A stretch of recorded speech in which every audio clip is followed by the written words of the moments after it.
Hello. তো ready হয়ে কিন্তু গেছি, তো ব্যাগ কিন্তু চলে গেছে আমার বন্ধু বান্ধবীদের সঙ্গে, আর এই যে মেয়েও রেডি হয়ে গেছে, আর তোমাদের দাদা কিন্তু আমাকে ছাড়তে যাচ্ছে স্টেশনে। তো চলো স্টেশনে গিয়ে তোমাদের সবার সঙ্গে কথা হবে।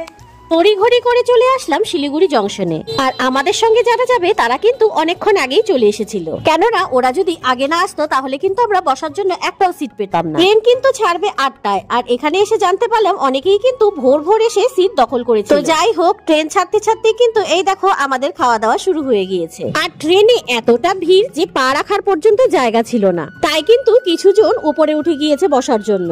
সামান্য একটু বসার জন্য এত যে ঝগড়াঝাটি করতে হয়েছে যে বলার মতন না। তো যাই হোক, আমাদের কিন্তু মুখ থামেনি, একের পর এক আমরা সবকিছুই খেয়েই যাচ্ছিলাম। আর দেখো বাচ্চারা কি সুন্দর ঘুমিয়েও পড়েছে, আসলে অনেক সকালে উঠতে হয়েছে তো তার জন্য। আর এখানে একজন ভদ্রমহিলা বাচ্চা কোলে নিয়ে দাঁড়িয়েছিল, তাই কিন্তু আমি বাচ্চাটাকে নিয়ে নিলাম যাতে তার অসুবিধা না হয় দাঁড়াতে। সত্যি কথা বলতে এতক্ষণ ট্রেন জার্নির পরে আর ভালো লাগছিল না, মনে হচ্ছিল কখন পৌঁছবো। তো ফাইনালি কিন্তু আমরা চলে আসলাম বালুরঘাটে। এই যে বালুরঘাট স্টেশন, আর এই যে আমাদের ট্রেন, আর এই যে সবাই এখানে। তো চলো এখন যাওয়া যাক। সেই কোন ভোরবেলার থেকে ট্রেনের মধ্যে বসে আছি, এখন নেমে যেন শরীরটা একটু প্রাণ ফিরে পেল।